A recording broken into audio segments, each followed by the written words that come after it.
কিশোরগঞ্জ ১ সদর হোসেনপুর আসনে বিএনপি ঘোষিত প্রার্থীর মনোনয়ন বাতিলের দাবিতে মানববন্ধন ও অবস্থান কর্মসূচি পালন করেছেন বিএনপি মনোনয়ন প্রত্যাশী নেতাকর্মীরা। রোববার ১৪ ডিসেম্বর সকাল ১১টা থেকে কিশোরগঞ্জ সদর উপজেলার বিলনাথী চৌরাস্তা মোড়ে এ কর্মসূচি অনুষ্ঠিত হয়। বিলনাথী, মারিয়া ও ১৪শত এই ৩ ইউনিয়নের সংযোগস্থলে আয়োজিত মানববন্ধনে পার্শ্ববর্তী বিভিন্ন এলাকা থেকে হাজারো নেতাকর্মী ও সাধারণ মানুষ অংশ নেন। কর্মসূচিতে মনোনয়ন প্রত্যাশী নেতৃবৃন্দের মধ্যে উপস্থিত ছিলেন কিশোরগঞ্জ সদর উপজেলা বিএনপি সভাপতি খালেদ সাইফুল্লাহ, ভিপি সোহেল।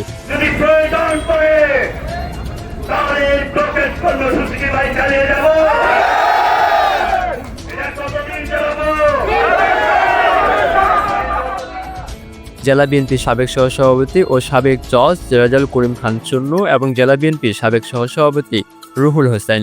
মানববন্ধন চলাকালে নেতাকর্মীরা শান্তিপূর্ণভাবে সড়কের মোড়ে অবস্থান নেন।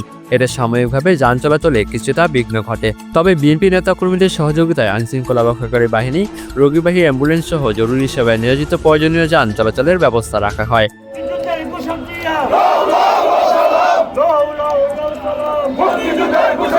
কর্মসূচিতে বক্তারা কিশোরগঞ্জ জেলাকে দ্বিখণ্ডিত করার ষড়যন্ত্রকারী হিসেবে শরীফুল আলমকে আখ্যায়িত করে তাকে বিএনপি থেকে বহিষ্কারের দাবি জানান। এ সময় আন্দোলনকারীদের অনেকে সড়কের মাঝে কাগজ বিছিয়ে বসে এবং কেউ কেউ শুয়ে প্রতীকী অবস্থান কর্মসূচিতে অংশ নেন।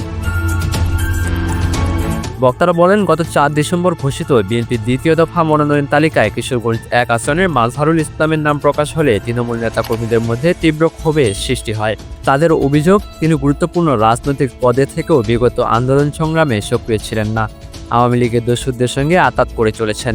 এছাড়াও ৫ আগস্ট পরবর্তী সময়ে বিভিন্ন স্থানে বেআইনি কর্মকাণ্ড ও চাঁদাবাজির সঙ্গেও তার সংশ্লিষ্টতার অভিযোগ রয়েছে।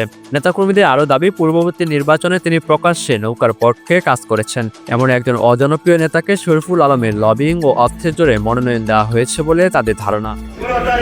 বিকাল ৩টায় বিজয় মিছিল করে গোদাইল কলেজের বিজয় মঞ্চে আমরা সেটা শেষ করবো। ঠিক আছে ভাই? আবার ১৭ তারিখে আমরা চেষ্টা করব একটা বড় কর্মসূচি দিতে, সেটা আমরা আগামীকালকে পরামর্শ করে আপনাদেরকে জানিয়ে দেব।